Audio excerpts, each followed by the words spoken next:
Hello friends, कैसे हैं आप लोग। तो मैं आपका दोस्त अरुण आज फिर आ गया हूँ आपके अपने चैनल क्राइम फेस पर आपको जैसा पता है कि मैं सच्ची घटनाओं पर आधारित वीडियो लेकर आता रहता हूँ। तो इसी सिलसिले में मैंने एक जो है घटना के बारे में सुना। इस घटना को देखकर मुझे पहलगाम वाली घटना याद आ गई, यहाँ पर आतंकवादियों ने धर्म पूछकर जो है लोगों की हत्याएं करी थी। तो ऐसा ही एक वाकया 27 अप्रैल की रात को तकरीबन 3 बजे मुंबई में पेश आया, जहाँ पर एक शख्स था। एक शख्स जो है वो एक बिल्डिंग बन रही थी। बिल्डिंग में जाकर जो एक गार्ड था, गार्ड का नाम जो है सुब्रतो रमेश सेन नाम का एक गार्ड था। इससे जाकर पूछता है कि क्या तुम हिंदू हो और अ, मुझे कलमा पढ़कर सुना सकते हो। तो जब उस शख्स ने बताया कि मैं हिंदू हूँ, तो इसने तुरंत उस पर जो है चाकुओं से वार करे। और इसके साथ दोस्तों, चाकू से उसने 2 लोगों पर वार करे और एक व्यक्ति की जो हालत है वो बिल्कुल मरणासन हालत में है। तो चलिए मैं पूरी घटना आपको बताता हूँ। जिस व्यक्ति पर वार हुए हैं उस व्यक्ति का नाम है सुब्रतो रमेश सेन। उसी की ज़बानी इस घटना के बारे में जो है पूरा मैं आपको उसी की ज़ुबानी बताता हूँ। 27 अप्रैल की रात को लगभग 3 बजे के आसपास एक शख्स जो है वो सुब्रतो रमेश सेन के पास आता है और उससे पूछता है कि आगे मस्जिद है क्या। तो उसने बताया कि हाँ, आगे दाहिनी तरफ एक मस्जिद है।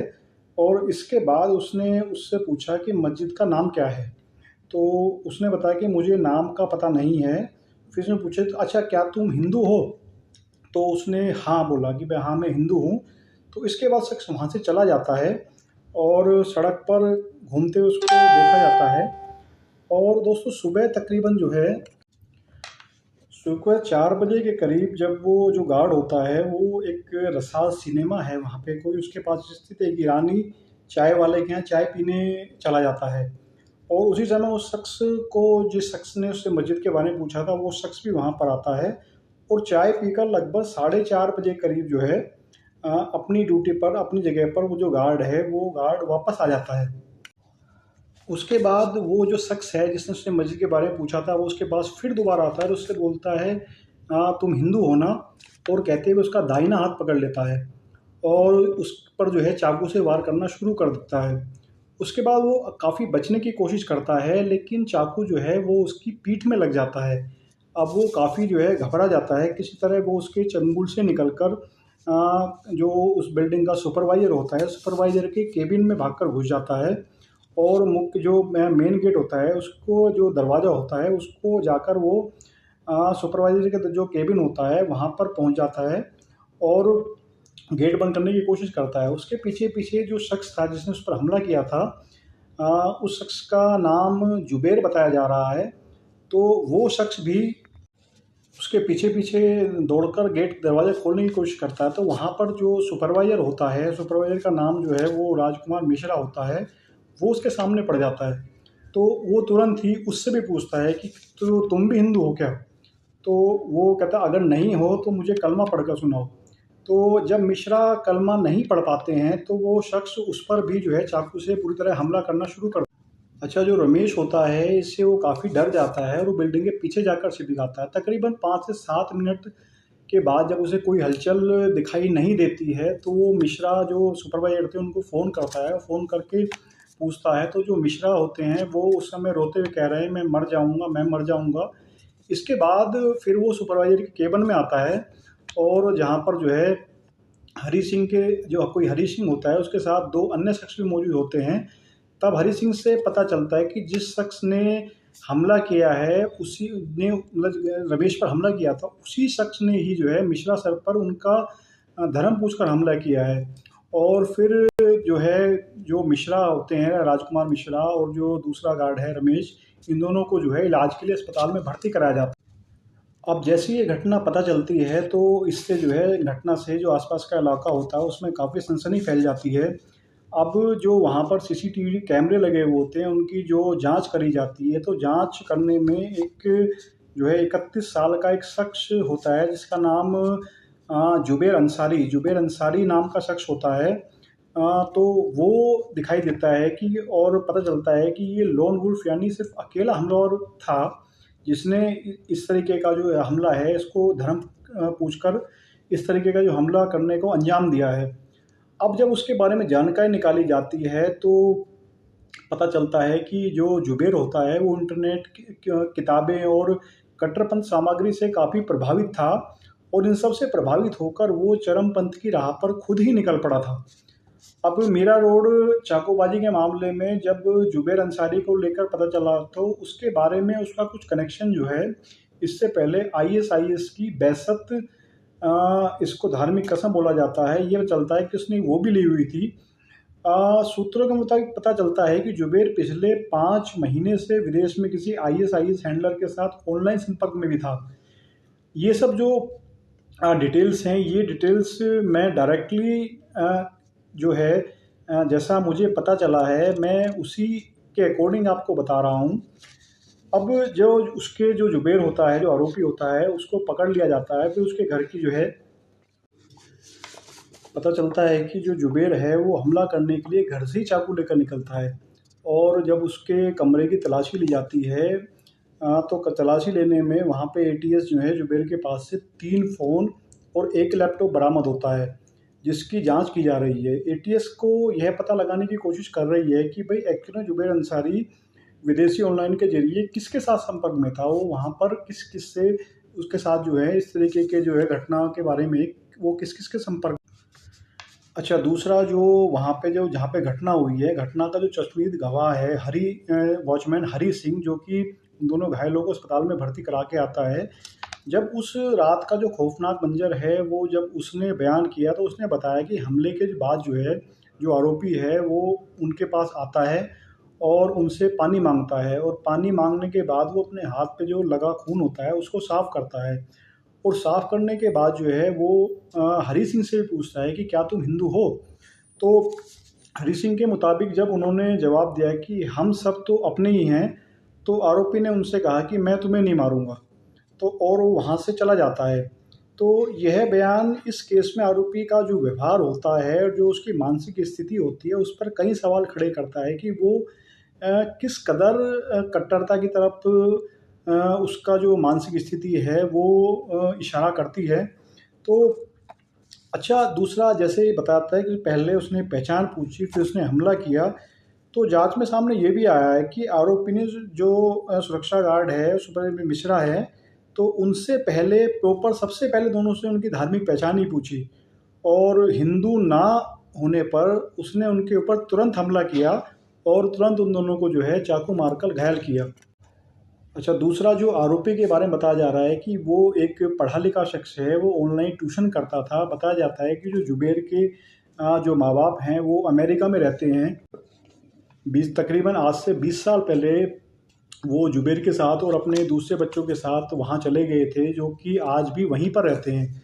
तो जुबेर के पिता जो हैं, वो वहाँ पे ट्रक ड्राइवर का काम करते हैं और अपने परिवार के साथ अनबन होने के बाद जो जुबेर अंसारी 2019 में जो है वो भारत लौट आया था और तब से वो यहीं रह रहा था। 2019 के बाद से बताया जाता है कि वो यूएस नहीं गया और उसने मुंबई में भारत लौटने के बाद वहाँ पे वो मीरा रोड के नया नया गाँव एक इलाका पड़ता है, वहाँ पर किराए का मकान लेकर वहाँ पर रह रहा था और जो है वो ऑनलाइन ट्यूशन पढ़ाता था। तो जिससे ये तो ज़ाहिर होता है कि भई ये जो शख्स है वो शख्स पढ़ा लिखा था, ऐसा नहीं कि वो शख्स कोई अनपढ़ था या ऐसा कोई इस तरीके की कोई बात निकल के सामने नहीं आई है। तो अब इस चीज़ से लेकिन एकदम से मानसिकता किस तरीके से ख़राब होती है, उसका ये प्रॉपर उदाहरण है। और अच्छा, दूसरा ये भी बताया जा रहा है कि कुछ महीनों से वो आर्थिक तंगी से भी गुज़र रहा था और तकरीबन 3 महीने से जो है वो अपना किराया भी नहीं दे पा रहा था। और ये बताया जाता है कि वो काफ़ी एक रिज़र्व कैटेगरी, मतलब रिज़र्व अपनी उसकी नेचर थी, वो किसी से बहुत ज़्यादा घुलता-मिलता नहीं था और जो है तकरीबन सभी लोगों से उसका कोई बहुत ज़्यादा बोलचाल ऐसा कुछ नहीं था, वो अलग-थलग ही रहता था और बहुत कम ही मेल-जोल रखता था।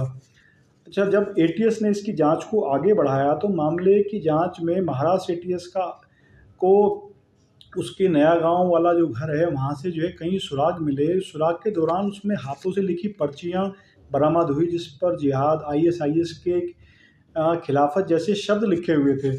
इसके अलावा उसके पास से जो लैपटॉप बरामद हुआ, धार्मिक किताबें मिली और लोन वुल्फ जो अकेला हमलावर होता है उससे जुड़े नोट्स भी मिले हैं। पुलिस के मुताबिक आरोपी ने अपना मोबाइल फ़ोन फ़ॉर्मेट कर दिया था। उसने जो है अपना फ़ोन है वो उसमें हर तरीके की जो डिटेल है वो सब डिटेल फॉर्मेट की हुई थी, जिसको कि फोरेंसिक जांच से दोबारा रिकवर करने की कोशिश की जा रही है। अच्छा, दूसरा, जांच एजेंसियों को जो आरोपी है उसकी इंटरनेट हिस्ट्री से भी कई संदिग्ध चीज़ें बरामद हुई हैं। लंबे समय से वो हिंसा के कंटेंट है वो देखता था, लोन वुल्फ हमले जैसे इसकी जो ट्रेनिंग है वो ट्रेनिंग लेता था, इस तरीके के जो हमले हैं उनसे जुड़ी जानकारियों को देखता था। और इसी के आधार पर ये भी आशंका जताई जा रही है कि वो किसी नेटवर्क का हिस्सा तो नहीं था, या किसी बाहरी किसी इस तरीके के जो टेरर गतिविधियां हैं इस तरीके के वो किसी नेटवर्क में शामिल तो नहीं था, या अकेले ही कट्टरपंथी विचारधारा से प्रभावित होकर उसने इस हमले को अंजाम दिया। तो इस चीज़ पर भी एटीएस काफ़ी जो है बारीकी से जो है जांच कर रही है कि भाई ये उसके अकेले अपने उसने खुद ही हमला किया है, या कहीं किसी इस तरीके का कोई गिरोह है जिससे कि वो जुड़ा हुआ था और उससे प्रभावित होकर या उनके इशारे पर उसने इस तरीके का हमला किया। तो दूसरी तरफ जो महाराष्ट्र के मुख्यमंत्री हैं देवेंद्र फडणवीस ने इस घटना को सेल्फ रेडिकलाइजेशन का मामला बताया है। उन्होंने कहा है कि आरोपी पर किताब, इंटरनेट और अन्य माध्यमों से कट्टरपंथ विचारों का असर पड़ा हुआ लगता है। उन्होंने यह भी कहा कि जब एनआईए और एटीएस मिलकर यह पता लगाएंगे कि भाई इस रेडिकलाइजेशन के पीछे और कोई नेटवर्क या कोई ऐसा व्यक्ति तो शामिल नहीं है, तब जो है इसके बारे में प्रॉपर जानकारी जो है सामने आएगी कि भाई असल में ये बेसिकली किस तरीके से वर्किंग कर रहा था, या इससे पहले इसने कोई तरह घटना को अंजाम तो नहीं दिया, या आगे ये इस तरीके की घटना को अंजाम दे। अच्छा, इस घटना के बाद से जो है देखते हुए मीरा भाईंदर इलाके की सुरक्षा को बढ़ा दिया गया, क्योंकि हो सकता है कि इसके और भी साथी हों जो इसके पकड़े जाने के बाद से कुछ इस तरीके की गलत गतिविधि या कोई गलत एक्टिविटीज़ को अंजाम देने की कोशिश करें। तो इसलिए जांच एजेंसियां जो हैं वो आरोपी के डिजिटल डिवाइस को खंगाल रही है कि जो उसके कनेक्शंस हैं उनके बारे में जानकारी हासिल की जा सके, और ये जो हमला इसने किया है इसकी क्या प्लानिंग थी, किसी के कहने पर था या किसी के संपर्क में था, इस चीज़ का पता लगाया जा सके। लेकिन फ़िलहाल जो है ये जो केस है ये काफ़ी टिपिकल केस लग रहा है, और इससे जो मैंने आपको बताया कि ऑलरेडी जैसे पहलगाम में घटना हुई थी, जो धर्म पूछकर जो है आतंकवादियों ने लोगों को मारा था, तो उस घटना की जो याद है वो इसने घटना ने एक बार फिर ताज़ा कर दी कि जो कट्टरपंथ है वो किस प्रकार से युवा पीढ़ी के दिमाग में हावी हो रहा है, चाहे वो पढ़े लिखे हों, चाहे अनपढ़ हों, या किसी भी तरीके के हों। तो इस तरीके की जो एक ये कट्टरपंथी विचारधारा जो पनप रही है, ये बेसिकली बहुत ही घातक और बहुत ही कह सकते हैं कि विनाशकारी इसके परिणाम जो हैं आगे आने वाले टाइम में हो सकते हैं। भाई एक अगर कोई अनपढ़ होता है वो इस तरीके की गतिविधि को अंजाम देता है, तो समझ में ये समझ लायक होती है कि भाई ये व्यक्ति अनपढ़ है या इसको ज़्यादा जानकारी नहीं है। लेकिन जो व्यक्ति यूएस में रहा हो, वहाँ पे पढ़ा लिखा हो, वहाँ पे जानकारी रखता हो, ऑनलाइन ट्यूशन देता हो, उस तरीके के व्यक्ति के दिमाग में अगर इस तरह की कट्टरपंथी विचारधारा पनप रही होती है, तो ये दोस्तों एक बहुत ही घातक परिणाम की तरफ इशारा करती है। तो इस तरीके की जो घटनाएँ हैं, इस घटना के बारे में जो है प्रॉपर पूर्ण तरीके से जानकारी निकाली जानी चाहिए। और ये जो आरोपी इसमें पकड़ा गया है जुबैर अहमद, इसके बारे में प्रॉपर छानबीन होनी चाहिए, इसके बारे में जो प्रॉपर है इसकी पूरी जानकारी डिटेल जो है इसकी निकालनी चाहिए, इसको प्रॉपर इंटरोगेट करना चाहिए कि भाई इससे का कहीं कोई इस तरीके का और कहीं पे कोई प्लान तो नहीं है, या इसके कोई साथी तो नहीं है, या इस तरीके का कुछ और घटना की तरफ ये लोग जो है कोई अंजाम देने की कोशिश तो नहीं कर रहे हैं। तो चूँकि ये इस तरीके की जो घटना अपने आप में होना, और वो भी जो है जो देश की कह सकते हैं कि ये कोई मतलब पाकिस्तान नहीं है, ये हिंदुस्तान के अंदर, हिंदुस्तान की जो आर्थिक राजधानी है मुंबई, उसके अंदर इस तरीके की जो घटना होना है, ये वाकई में जो देश की छवि के लिए एक बहुत बड़ा प्रश्न चिन्ह लगा देती है कि इस तरीके की जो घटनाएं अगर होती हैं तो इस तरह की घटनाएं होने का जो है एक नकारात्मक छवि बनती है। तो इस तरीके की घटनाओं में स्ट्रिक्टली जांच होनी चाहिए, और आरोपी को प्रॉपर पूरी तरीके से इंटरोगेट करके इस घटना का खुलासा होना चाहिए, और इसके जो भी साथी हैं उनको जल्द से जल्द जो है अरेस्ट करना चाहिए। तो अब दोस्तों बात वही, मैं आपसे फिर घूम फिर के क्वेश्चन वही आ जाता है कि भाई जो पढ़े लिखे युवा अगर इस तरफ जाने की कोशिश कर रहे हैं, इस तरफ जो है उनका दिमाग जा रहा है, तो ये वाक़ई में बहुत ही एक मतलब सोचने लायक घटना है कि भई हमारा फ्यूचर जो है या हमारा यूथ जो है वो किस तरफ जा रहा है। तो ख़ैर चलिए, ये जो आरोपी है इसके बारे में जो है प्रॉपर छानबीन अभी एटीएसपी करेगी, जो अन्य जाँच एजेंसियाँ हैं वो भी इसके बारे में जानकारी करेंगी और इसके बारे में पूरी जानकारी निकालने की कोशिश करेंगी। लेकिन इस तरीके की घटनाओं का प्रॉपर खुलासा होना बहुत ज़रूरी है और इस तरीके की जो मतलब कट्टरपंथी विचारधारा है, इस तरीके के जो लोग होते हैं, इनका प्रॉपर टेस्ट करके इनके माइंडसेट को समझने की ज़रूरत है कि आखिरकार सब कुछ इनका ब्रेन वॉश किस तरीके से कर दिया जाता है कि ये इस तरीके की जो घटनाएँ हैं उनको करने के लिए तैयार हो जाते हैं। पढ़ाई-लिखाई करने के बाद में, अच्छी पढ़ाई-लिखाई करने के बाद में, अच्छे परिवेश में रहने के बाद में, अच्छे माहौल में रहने के बाद में, ये इस तरह की घटनाओं को अंजाम देते हैं, जहाँ पर इस आरोपी को ये भी पता था कि भई इस तरह अगर मैं घटना को अंजाम दूँगा तो इसमें उसकी जान भी जा सकती है। सामने वाले की जान तो लेने की कोशिश कर रहा है वो, लेकिन इस घटना में उसकी खुद की जान का भी जोखिम है। लेकिन वो खुद भी अपनी जान को जोखिम में डालकर इस तरह की घटनाओं को अंजाम देने से पीछे नहीं हटते हैं। तो ये वाक़ई में एक बहुत ही सोचने लायक और अ, विचार करने लायक क्वेश्चन है कि जो यूथ है वो किस तरफ जा रहा है।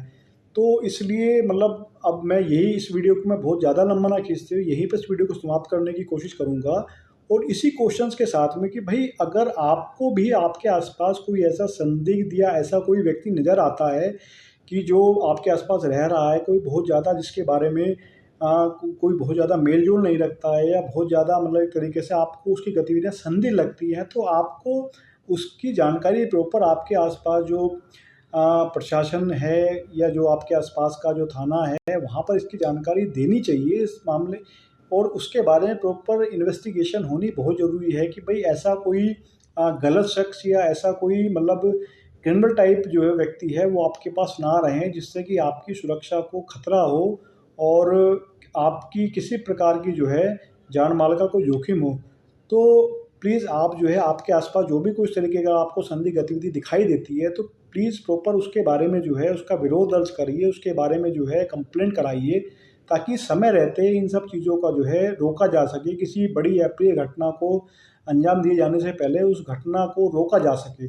तो चलिए दोस्तों, इस वीडियो को यहीं पे मैं समाप्त करता हूँ। बाकी अगर आपको वीडियो अच्छी लगी हो, तो इस चैनल को सब्सक्राइब कीजिए, वीडियो को शेयर कीजिए ताकि मुझे भी मोटिवेशन मिलता रहे। मैं इस तरीके की जो सच्ची घटनाएँ हैं, उस पर आपके लिए वीडियो लेकर आता रहूँ। धन्यवाद दोस्तों, इस वीडियो को यहीं पे समाप्त करते हैं। Thank you so much.